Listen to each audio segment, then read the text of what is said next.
The control of a large force is the same principle as the control of a few men. It is merely a question of dividing up their numbers. Fighting with a large army under your command is nowise different from fighting with a small one. It is merely a question of instituting signs and signals. To ensure that your whole host may withstand the brunt of the enemy's attack and remain unshaken, this is effected by maneuvers direct and indirect. That the impact of your army may be like a grindstone dashed against an egg, this is effected by the science of weak points and strong. In all fighting, the direct method may be used for joining battle, but indirect methods will be needed in order to secure victory. Indirect tactics, efficiently applied, are inexhaustible as heaven and earth, unending as the flow of rivers and streams. Like the sun and moon, they end but to begin anew. Like the 4 seasons, they pass away to return once more. There are not more than 5 musical notes, yet the combinations of these 5 give rise to more melodies than can ever be heard. There are not more than 5 primary colors, blue, yellow, red, white, and black, yet in combination they produce more hues than can ever be seen. There are not more than 5 cardinal tastes, sour, acrid, salt, sweet, bitter, yet combinations of them yield more flavors than can ever be tasted. In battle, there are not more than 2 methods of attack, the direct and the indirect, yet these 2 in combination give rise to an endless series of maneuvers. The direct and the indirect lead on to each other in turn. It is like moving in a circle. You never come to an end. Who can exhaust the possibilities of their combination? The onset of troops is like the rush of a torrent which will even roll stones along in its course. The quality of decision is like the well-timed swoop of a falcon, which enables it to strike and destroy its victim. Therefore, the good fighter will be terrible in his onset and prompt in his decision. Energy may be likened to the bending of a crossbow, decision to the releasing of a trigger. Amid the turmoil and tumult of battle, there may be seeming disorder, and yet no real disorder at all. Amid confusion and chaos, your array may be without head or tail, yet it will be proof against defeat. Simulated disorder postulates perfect discipline. Simulated fear postulates courage. Simulated weakness postulates strength. Hiding order beneath the cloak of disorder is simply a question of subdivision. Concealing courage under their show of timidity presupposes a fund of latent energy. Masking strength with weakness is to be effected by tactical dispositions. Thus, one who is skillful at keeping the enemy on the move maintains deceitful appearances, according to which the enemy will act. He sacrifices something that the enemy may snatch at it. By holding out baits, he keeps him on the march. Then, with a body of picked men, he lies in wait for him. The clever combatant looks to the effect of combined energy, and does not require too much from individuals. Hence his ability to pick out the right men and utilize combined energy. When he utilizes combined energy, his fighting men become as it were like unto rolling logs or stones, for it is the nature of a log or stone to remain motionless on level ground, and to move when on a slope. If four-cornered, to come to a standstill, but if round-shaped, to go rolling down. Thus the energy developed by good fighting men is as the momentum of a round stone rolled down a mountain thousands of feet in height. So much on the subject of energy. Whoever is first in the field and awaits the coming of the enemy will be fresh for the fight. Whoever is second in the field and has to hasten to battle will arrive exhausted. Therefore, the clever combatant imposes his will on the enemy, but does not allow the enemy's will to be imposed on him. By holding out advantages to him, he can cause the enemy to approach of his own accord, or, by inflicting damage, he can make it impossible for the enemy to draw near. If the enemy is taking his ease, he can harass him. If well supplied with food, he can starve him out. If quietly encamped, he can force him to move. Appear at points which the enemy must hasten to defend.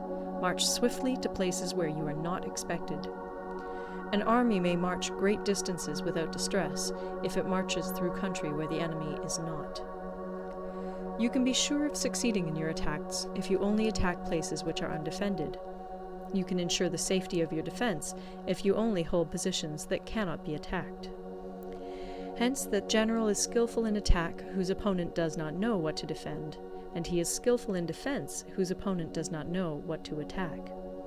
O divine art of subtlety and secrecy! Through you we learn to be invisible, through you inaudible, and hence we can hold the enemy's fate in our hands. You may advance and be absolutely irresistible if you make for the enemy's weak points. You may retire and be safe from pursuit if your movements are more rapid than those of the enemy. If we wish to fight, the enemy can be forced to an engagement even though he be sheltered behind a high rampart and a deep ditch. All we need do is attack some other place that he will be obliged to relieve. If we do not wish to fight, we can prevent the enemy from engaging us even though the lines of our encampment be merely traced out on the ground. All we need do is throw something odd and unaccountable in his way. By discovering the enemy's dispositions and remaining invisible ourselves, we can keep our forces concentrated while the enemy's must be divided. We can form a single united body while the enemy must split up into fractions. Hence, there will be a whole pitted against separate parts of a whole, which means that we shall be many to the enemy's few. And if we are able thus to attack an inferior force with a superior one, our opponents will be in dire straits. The spot where we intend to fight must not be made known, for then the enemy will have to prepare against a possible attack at several different points. And his forces being thus distributed in many directions, the numbers we shall have to face at any given point will be proportionately few. For should the enemy strengthen his van, he will weaken his rear. Should he strengthen his rear, he will weaken his van. Should he strengthen his left, he will weaken his right. Should he strengthen his right, he will weaken his left. If he sends reinforcements everywhere, he will everywhere be weak. Numerical weakness comes from having to prepare against possible attacks. Numerical strength from compelling our adversary to make these preparations against us. Knowing the place and the time of the coming battle, we may concentrate from the greatest distances in order to fight. But if neither time nor place be known, then the left wing will be impotent to succour the right equally impotent to succour the left, the van unable to relieve the rear, or the rear to support the van. How much more so if the furthest proportions of the army are anything under 100 li apart, and even the nearest are separated by several li. Though according to my estimate the soldiers of Yue exceed our own in number, that shall advantage them nothing in the matter of victory. I say then that victory can be achieved. Though the enemy be stronger in numbers, we may prevent him from fighting. Scheme so as to discover his plans and the likelihood of their success. Rouse him and learn the principle of his activity or inactivity. Force him to reveal himself so as to find out his vulnerable spots. Carefully compare the opposing army with your own, so that you may know where strength is superabundant and where it is deficient. In making tactical dispositions, the highest pitch you can attain is to conceal them. Conceal your dispositions, and you will be safe from the prying of the subtlest spies, from the machinations of the wisest brains. How victory may be produced for them out of the enemy's own tactics, that is what the multitude cannot comprehend. All men can see the tactics whereby I conquer, but what none can see is the strategy out of which victory is evolved. Do not repeat the tactics which have gained you one victory, but let your methods be regulated by the infinite variety of circumstances. Military tactics are like unto water, for water in its natural course runs away from high places and hastens downwards. So in war, the way is to avoid what is strong and to strike at what is weak. Water shapes its course according to the nature of the ground over which it flows. The soldier works out his victory in relation to the foe whom he is facing.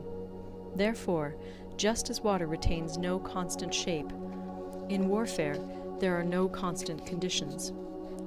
He who can modify his tactics in relation to his opponent and thereby succeed in winning may be called a heaven-born captain. The 5 elements, water, fire, wood, metal, earth, are not always equally predominant. The 4 seasons make way for each other in turn. There are short days and long. The moon has its periods of waning and waxing.